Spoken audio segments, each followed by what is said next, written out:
우리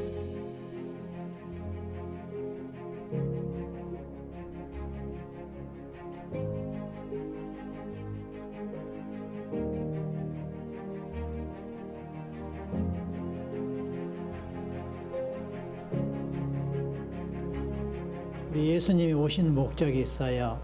나는 의인을 부르러 온 것이 아니라 죄인을 불러 회개시키러 왔노라, 이렇게 말씀하셨어요. 그래서 오늘 제목이 의인이 아니라 죄인을 구원하러 오신 예수님이라는 제목으로 말씀을 나누려고 합니다. 사랑하는 성도 여러분, 세상 사람들은 죄인이라 하면 세상 법 테두리 내에서 죄인이라고 부르고, 죄인이라고 불러졌을 때에 낙인화시켜서 짓밟아 버립니다. 그것이 세상의 논리예요. 그러나 교회에서 여호와께서 말씀하시는 죄인이라 부를 때는 사랑이 담긴 목소리로 내가 너를 안아줄게, 내가 네 편이 되어줄게, 내가 너를 품어서 인도해 줄게, 너는 남이 아니라 내 자녀야, 내가 너를 책임지고 품어주마 라고 부르기 위한 죄인을 말하는 것입니다. 그래서 세상의 시야로 보지 마시고 여호와께 우리를 한없이 사랑하는 눈길, 그 속에서 나오는 부드러운 음성으로 죄인을 지적하고 부르신다는 이 귀중한 복음을 마음속에 담기를 바랍니다. 따라서 합시다. 주님의 말씀을 듣고 읽고 지키는 자에게는 복이 있나니. 그렇습니다. 오늘 우리 주님의 말씀을 들을 때에 모두 저와 여러분에게 복이 임하기를 바랍니다. 자, 질문이 있어요. 질문이, 여호와께서는 인간을 그렇게 악하고 패역한 상태로 창조했느냐라는 질문이에요. 여호와께서 우리를 지금 우리의 모습 이대로 만들었을까요? 원래부터 우리가 이렇게 나쁜 존재로, 사악한 존재로 만들었을까요? 정말 우리는 부모를 그냥 배역하고 어른을 몰라보고 자기 멋대로 사는 존재로 만들어졌을까요?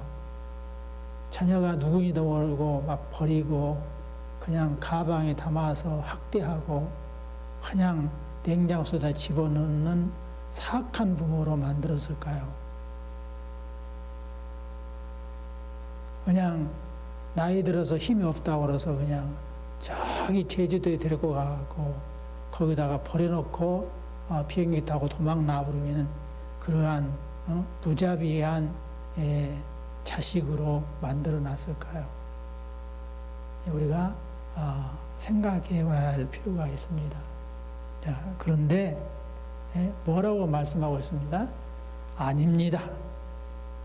아니에요.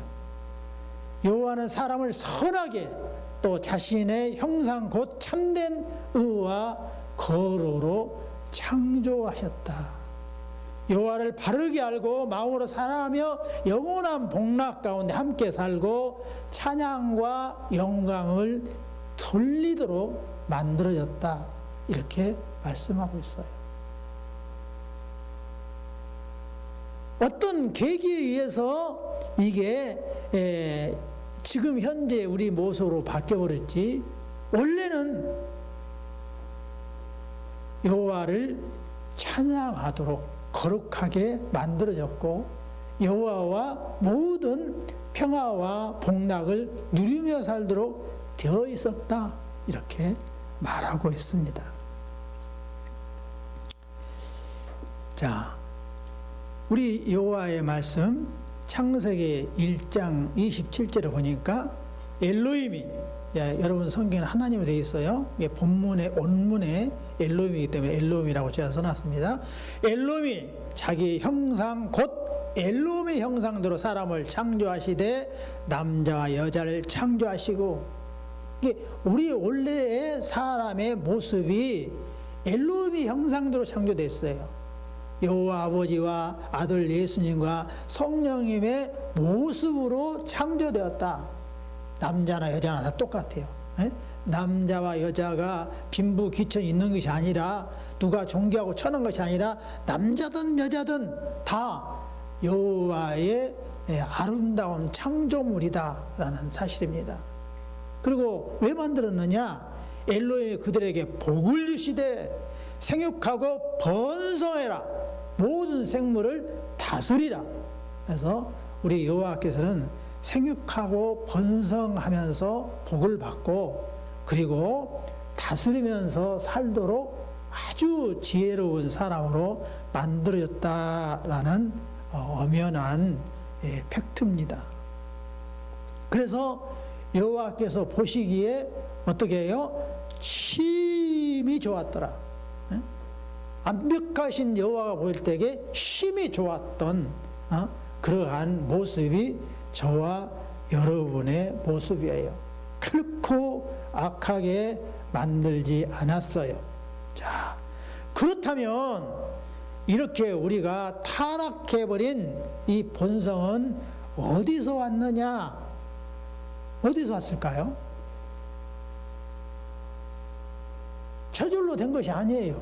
어떤 계기가 있었단 말이에요. 그 계기가 있었어요. 그래서 그 계기를 우리가 알아야 되죠. 우리의 시조가 있어요. 우리의 시조가 누구냐면 아담과 하와예요. 우리의 시조라면 최초의 아버지와 어머니. 우리는 흑인이 됐든 백인이 됐든 홍인종이 됐든 황인종이 됐든 간에 다 한 혈통으로 만들어졌어요. 그래갖고 한 부모 밑에서 퍼져나간 거예요. 요즘은 이제 한 명이나 두 명 나와서 얼른 개념이 잘 안 서요. 그런데 저희 부모 세대만 해도요, 몇 명 낳았어요? 보통 8남매 낳았어요. 못 낳아야 5남매야. 이게 우리 집도 8남매 낳았는데 한 명이 죽고 제가 7남매 막둥이에요. 우리 아버지 손이 지금 42명이야. 우리 누님이 8남매를 낳아서 다 생존해 있어요. 근데 우리 누님 자손이 29명. 전부 지난주에도 말씀드렸죠? 지난주에도. 이게 사람이 이렇게 결혼해갖고 나갖고 또 그 낳고 기하고 스스로 확 세상에 퍼진 거예요. 그래서 똑같은 시조 아담과 하와의 자손들이 세계 전역에 퍼져 있는 거예요. 그래서 한 혈통이기 때문에 미국 사람과 한국 사람이 결혼해도 아기를 낳고 아프리카 사람하고 결혼해도 아기를 낳아요. 저기 남구에 있는 사람하고 북구에 있는 사람이 그렇게 멀리 떨어져서 결혼하면 아기를 낳아요. 피부 색깔이 전혀 달라도 말이 들려도 다 아기를 낳고 또 금방 1년이 안 돼서 똑같은 말을 다 해버려요. 우리는 한 혈통으로 만들어졌다라는 사실을 우리가 인정을 해야 됩니다. 그러니까 인류학을 공부한 사람, 역사학을 공부한 사람, 이걸 부인한 사람 아무도 없어요. 중간에 1800년대에 유전학에 끼어져 들어가서 엉뚱하게 가설을 세워나가고 그것을 실제인 양 믿었을 뿐이지, 원래는 전부 다 한 이론이에요. 이게 역사, 여러분 요즘은 그냥 도서관 갈 필요 없이 그냥 인터넷 딱 쳐보면 되잖아요. 그러면 전부 다 말도 하나였고요. 전부 다 한 혈통에서 퍼져나갔고요. 그리고 전부 다 한 역사 안에서 역사가 나눠지기 시작했다는 사실을 다 인정하고 있어요. 그래서 우리는 한 시조 밑에서 한 자손으로 태어났는데, 낙원에서 에덴 동산에서 여호와께서 지어준 에덴 동산에서 살아야 되는데, 거기에서 마귀의 말을 들어가지고 그 에덴 동산에 쫓겨나서 산 것이 저와 여러분이에요. 그래서 죄 지은 상태에서 임신해서 아기를 출산하니까 똑같이 다 죄인으로 이 세상에 다 살게 된 거예요. 너나 말 것 없이 다 죄인이에요. 그냥 누차 이야기지만 우리 어린아이들은 아직 몰라요. 근데 결혼해갖고 얘기 나면 다 알아. 어느 부모치고 자기 자식한테 나쁜 거 가르치려고 부모 한 명도 없어요. 근데 키우다 보면 욕을 하고 서로 싸우고 시기하고 맨날 일러 바치고 자기 중심으로 일러 바치고 그리고 또 어떻게 뒤따 싸우고 그래요. 한 번도 싸우면서 지내라고 하지 않았고 시기하지 하라고 가르치지 않았어요. 사랑하고 이해하면 사랑하겠고 서로 감싸 안아주라 했어요. 그런데 부모의 가르침과 전혀 상관없이 악하게 사람들이 행동을 해요. 왜 그래요? 뱃속에서부터 죄악 중에 그 씨를 받고 태어났기 때문에 그런 거예요. 그래서 누구도 부인하지 못해요. 그거 다 있어요. 그래서 요즘에 멀쩡하게 태어났는데 유치원 가서 보니까 공부를 못해. 그리고 그때서 알아보니까 조사해보니까 이미 내가 파괴되는 걸 볼 수 있어요. 그럼 도대체 건강히 태어났는데 언제 내가 파괴됐을까? 언제 파괴됐을 것 같아요? 언니가 시기 질투해갖고 우리 엄마 사랑을 이 동생이 빼앗는다 해갖고 엄마가 부엌 간 사이에 베개갖고 동생 코를 눌러본 거예요. 그래갖고 이거 우니까 그때 나 얼른 계속 뛴 거예요. 근데 이게 누르는 것이 1분만 넘어가 보면 뇌세포가 죽기 시작해요. 그래갖고 지적 장애로 자라는 그 지적 장애가 유전적인 지적 장애가 있는가 하면 무슨 지적 장애가 있어요? 후천적인 지적 장애가 많아요. 그래서 저희 집안에 아무 장애인이 없는데 이리 봐도 저리 봐도 전부 다 장애가 없는데 우리 집에 장애가 한 명 있어요. 저희 조카 중에 한 명이 거가 사남매를 낳았는데 둘째 아들이 장애자예요. 그래서 집에서 못 키우고 아주 애모는 툭출해요. 키가 1m 80이나 되고요. 얼마나 얼굴이 빛이 나는 거 몰라. 그렇게 아름다운데 애가 장애를 입었어요. 왜요? 맞벌이 하면서 그냥 이렇게 하다 보니까 그게 장애가 있는지조차도 모르는 사람에서 후천적 장애가 입어버린 거예요. 그리고 평생을 이제 그 가슴에 품고 살아야 할 그런 입장에 놓여 있어요. 여러분, 우리가 부모가 안 가르쳤는데, 그걸 전해지도 않았는데, 내 몸속에 뭐가 있다고요? 죄성이 있어서 그것을 드러내는 거예요. 그래서 우리 성경이 우리한테 가르쳐주고 있어요. 함께 읽읍시다. 시작. 이러므로 한 사람으로 말미암아 죄가 세상에 들어오고 죄로 말미암아 사망이 왔나니 이와 같이 모든 사람이 죄를 지었으므로 사망이 모든 사람에게 이르렀느니라. 한 사람이 죄를 지으로 말미암아 그 씨로 태어난 모두가 다 죄가 이어져 내려왔단 말이에요. 그래서 죽게 된다. 여기서 성경에서 말하는 죽음은 우리가 교통사고로 죽고 나이 먹어서 죽은 그 죽음이 아니라 지옥 가는 죽음을 말하고 있어요. 사람은 절대 안 죽어 영원히 사는 거예요. 육신과 영혼이 분리해서 영원히 사는 거예요. 그런데 영원히 지옥에서 뜨거운 불 속에서 사는 것을 사망이라고 그래요. 이게 죄를 지었으므로 사망은 다 지옥 가요. 너나 나나 할 것 없이 모든 사람에게 지옥 가게 되어 있도록 만들어져 있어요. 그러니까 사실상 우리에게 소망이 없는 거예요. 그런데 여호와께서 우리에게 사랑하시니까 소망을 주셨단 말입니다. 한번 같이 읽어봅시다. 그렇다면 우리는 그토록 부패하여 선은 조금도 행할 수 없으며 온갖 악만 행하는 성향을 지니고 있습니까? 우리는 그렇게 죄만 짓고 살도록 만들어졌느냐? 그렇게 본식으로 그렇게 태어났느냐라고 질문하고 있어요. 이게 답이 성경에서 나온 답을 지금 우리가 쉽게 알아듣게 설명해 놓은 거예요. 여기 앞에 봐봐요. 앞에 봅니다. 읽습니다. 시작. 그렇습니다. 우리가 여호와의 성령으로 거듭나지 않는 한 참으로 그렇습니다. 우리는 전부 다 지옥 갈 수밖에 없는 존재로 아예 태어났단 말입니다. 그래서 우리는 여호와가 정해준 그 방법대로 하시 아니하면 전부 다 영원한 사막 지옥 갈 수밖에 없어요. 근데 여호와께서 방향을 제시해 줬어. 바로 여호와의 성령으로 거듭나면 되는 거예요. 여호와의 성령으로 거듭난다. 자, 우리 박근지 성도님 잘 들어보세요. 우리 박근지 성도님이 저를 만나기만 하면 거듭남의 비밀에 대해서 알려주세요 라고 하고 있어요.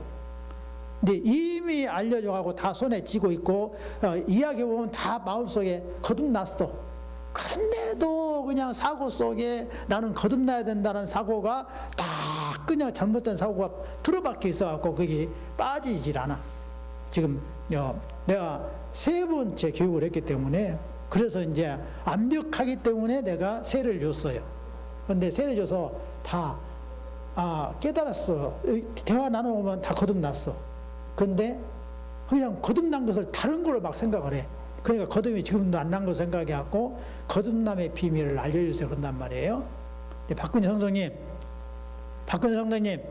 따라서 해봐요. 거듭남의 비밀. 따라서 해봐요. 거듭남의 비밀. 우리 다 함께 합시다. 거듭남의 비밀.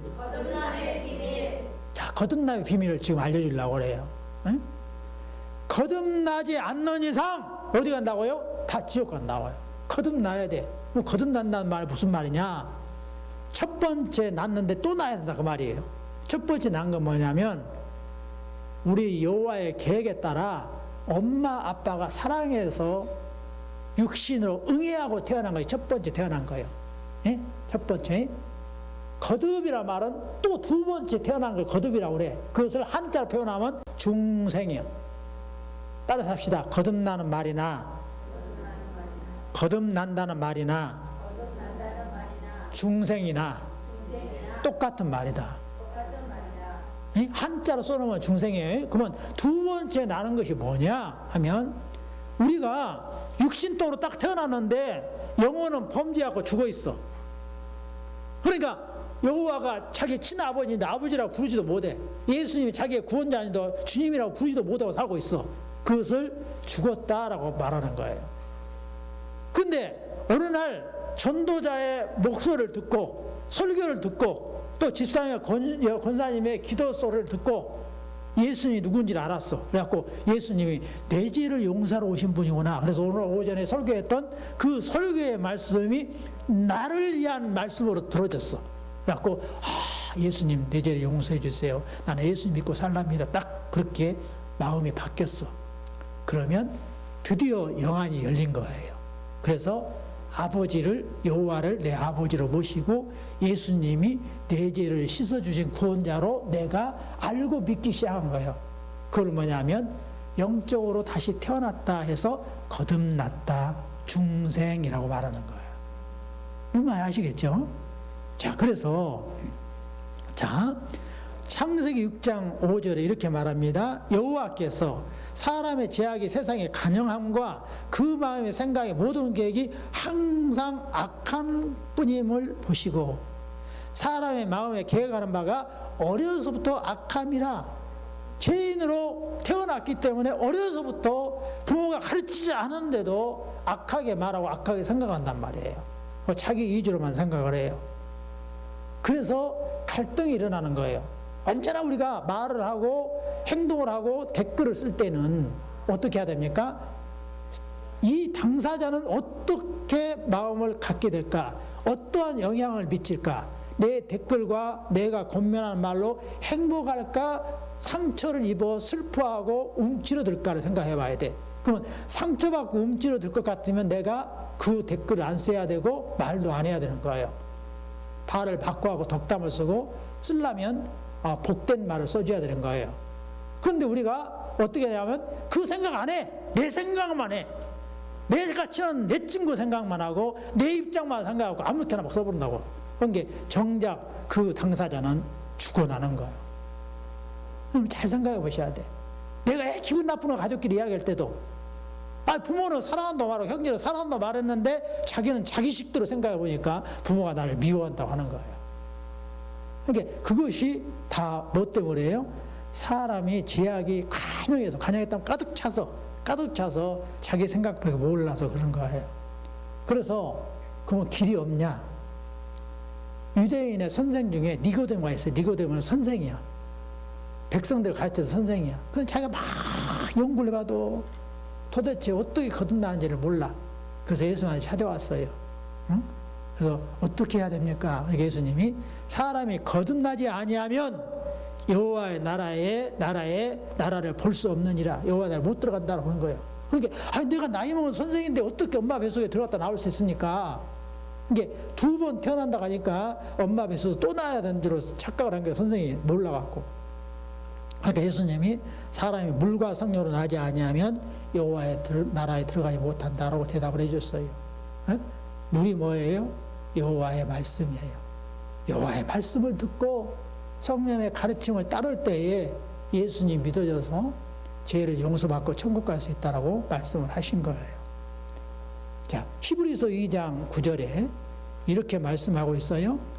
죽음의 고난을 받으심으로 말미암아 영광과 존귀로 간을 쓰신 예수를 보니 이를 행하시온 엘로힘의 은혜로 말미암아 모든 사람을 위하여 죽음을 맛보려 함이라. 누가요? 예수님이. 예수님이 모든 사람에게 저주받지 않도록 만들기 위해서 예수님이 어떻게 했다고요? 걔 대신 죽어주는 그 일을 행하러 오셨다. 오전에 설교하고 연결해서 말씀을 들으셔야 돼요. 예수님이 죽으러 오셨다고, 이 세상에. 왜 죽음을 맛보러 오셨냐? 죄인이 아닌데 누구를 살리려고요? 저와 여러분을 살리려고 그렇게 하셨단 말이에요. 그래서 구원의 창시자를 고난을 통하여 온전하게 하심이 합당하도다. 우리 인류를 구원해 주는 분은 전에도 없어 후에도 없어요. 오직 누구만 있어요? 예수님만 있어요. 그래서 구원의 창시자가 예수님이에요. 근데 구원의 창시자 예수님이 무엇을 통하여 우리를 구원했어요? 고난을 통하여. 어떤 고난을 받았어요? 우리의 죄악과 허물을 짊어지고 죄인이 아닌데 죄인 취급받아서 저주받아서 여호와로부터 버림받아 십자가에 못 박혀 죽어졌어요.